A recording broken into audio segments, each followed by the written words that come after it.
How's it going, YouTube? JamieTheKid00 here, coming at you guys with my first deck profile for the new ban list, providing that list proves to be correct. I've been testing a Dragon Ruler concept that was passed on to me by StarstrikeDuelistX and her friend Aaron Riker, who you will have seen at the 2013 World Championships. And it was basically what you'll see in the title. It was Dragon Ruler plants, because as you know, in the new list, all the baby dragons will be getting banned. And it basically, for a lot of people, for a very short while, made this deck nigh and unplayable.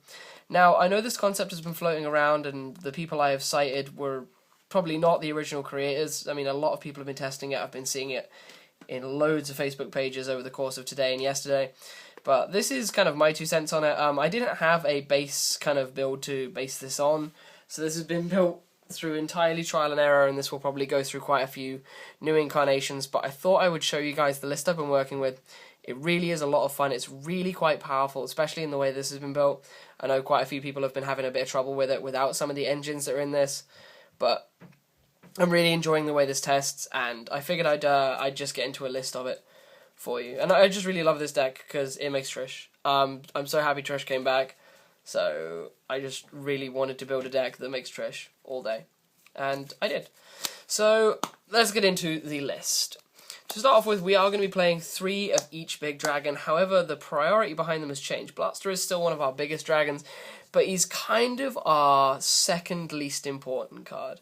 Still one of the least important dragon rulers. Title, we play him. He's a good foolish burial, but otherwise it's really not that integral. It's more just a dragon ruler body. A card which is incredibly powerful in this deck is the 3 Redox that we play.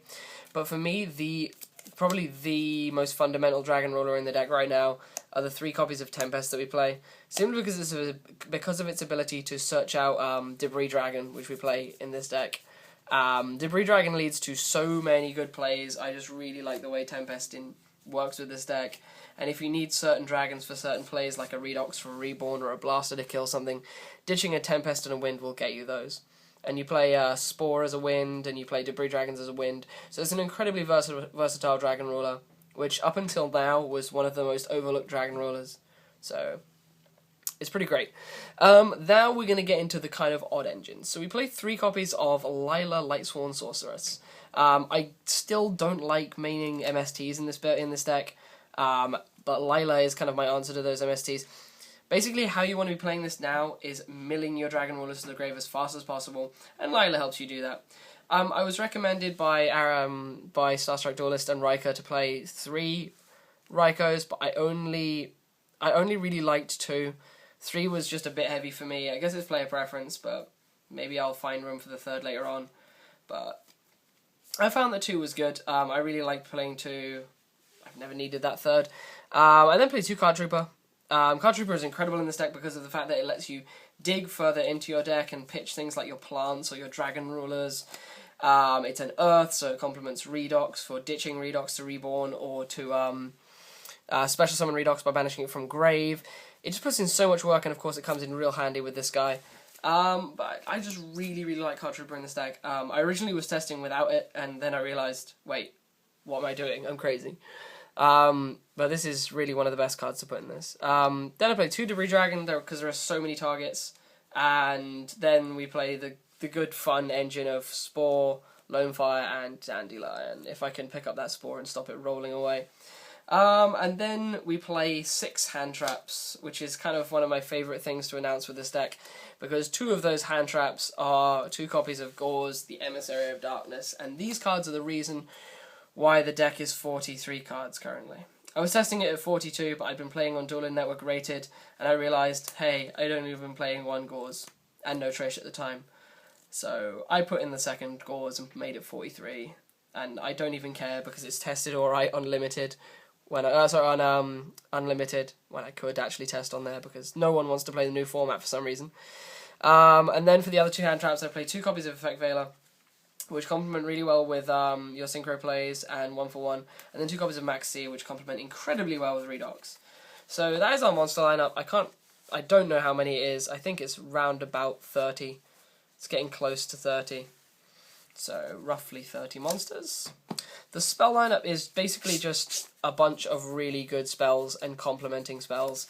So we play the 1 Reborn, the 1 Dark Hole, the 1 Storm. I do not play Book in this build. I do have a play 1-for-1 because you can make the Dandelion 1-for-1 play and go Shooting Star and do all sorts of crazy plays with that.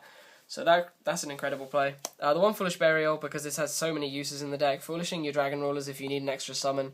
Foolishing, Dandy, Spore, all sorts. So it's pretty good. Foolishing materials to summon dragons with. We then play 2 Sacred Sword. At the moment, of course you're not going to be searching baby dragons, and the best play is to Sacred Sword off a Tempest, because you're going to search Debris Dragon. But there are so many situations in which you can just banish away one of your Dragon Rulers and add another copy of it to your hand, so you're still going +1. You just have to wait another turn to use that Dragon Ruler's effect. So in a turn where you're not going to need the effect, you can 7-star it away, easy peasy. Then 3 Gold Sarcophaguses. The same play really applies here. It just really, basically half of this deck revolves around getting to that Debris Dragon, because Debris Dragon is what sets up pretty much most of your plays. If you get Veiled, you're going to be sad. Unless you've got Dragon Rulers, but we'll get to that later. But it's just the fundamental card. I feel like I'm rambling a bit too much, but it's the fundamental card. And then to associate our Lightsworn engine, we play 1 copy of Charge of the Light Brigade, and then 2 Solar Recharges. 3 Solar Recharge was a bit heavy, and for a good while I was actually testing a copy of Graganith, the Lightsworn level 6, because I could search it off of Tempest by ditching Tempest and Wind if I had a dead recharge in hand, but I found that was really inconsistent, and I ended up cutting it. But it was a fun idea while it lasted. But that was the spells. Now on to my favourite part of this deck profile, the extra deck. The extra deck is quite something. It's an extra deck I've been waiting to play for a good while, and this is probably going to be the deck I take to my first locals of the new format. But let's get into the extra. So we play 1 Formula Synchron. This is our level 2, the only level 2, and it opens up so many plays. The amount of times on Dueling Network so far I have Black Rosed my opponent's field in their turn is incredible. So I absolutely love this card. Puts in so much work. We then play 1 Armory Arm because you don't make this that often, but there are situations where you need it, and when you do need it, you lose if you don't have it, so I have to play it. But it's nowhere near as useful as it was in old Dragon Ruler. I then play 1 Catastor. It's just generic. I don't have an Armades, but at the same time I think I still prefer Catastor. No plant deck would be complete without a TG Hyper Librarian. This Orient Dragon should be an Iron Chain Dragon, but I couldn't find one at this time. So Orient Dragon is in there. It does its job, I guess. We're going to double back now. At the moment I'm only playing 1 Black Rose Dragon, but I'm very into upping to 2. I really feel that going to 2 Black Rose Dragon would be a good idea. But for now, one is doing the job. I just need to find the room for the second. I then play 1 Stardust Dragon because we can make Shooting Star, so why not play the Stardust? And there have been situations online where I've got made a Stardust I've had the material to make a Stardust main phase 2, and making things like a Scrap Dragon is a bit crap because it just gets blown up and things like that. So Stardust is a good option when you don't have any more plays to make and you just want to make something solid. Then play 1 Scrap Dragon and 1 Crimson Blader, because Crimson Blader deals with all the other decks that do this and all the other big summon decks which have kind of been cropping out of the woodwork. And that's us up to level 8, and now we're getting into the real boss cards. So the first boss card we play is the newly unbanned Trishula, Dragon of the Ice Barrier. I'm so happy this card has come back. It puts so much work in. It's so devastatingly powerful. I just really love the way it plays, and this deck makes it so easily. Like you get your Debris Dragon play going, and you're golden. So I love that card.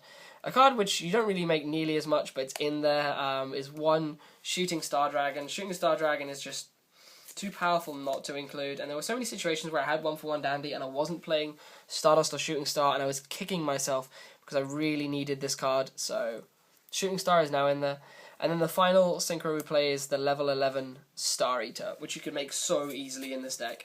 Either with a level 4 Spore or a Veiled Debris Dragon. You're able to bring back any one of your Dragon Rulers. If you're able to bring back any one of your Dragon Rulers from the graveyard, you can instantly then synchro it with the Veiled Debris Dragon and make Star Eater. So your opponent's already got -1 to try and stop one of your plays, and you've basically made a 1-card Star Eater. And then if they don't Veiler you, I've had situations where I've had 2 live Dragon Rulers in grave.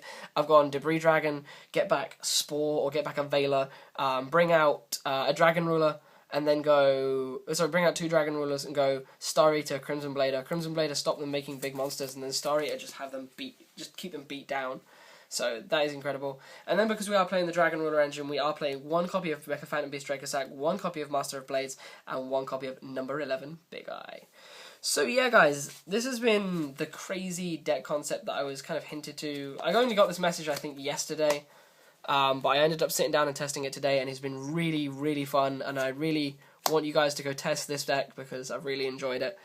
But otherwise, that's about all I've wanted to talk about. This has been Jamie the Kid 00 with a terrible speech impediment today, and I hope you've enjoyed this. For the last time, shout-outs to Aaron Riker and StarstrikeDuelistX for giving me this idea, and I'll see you guys next time with some more Yu-Gi-Oh! Related content. Peace out, guys. Bye.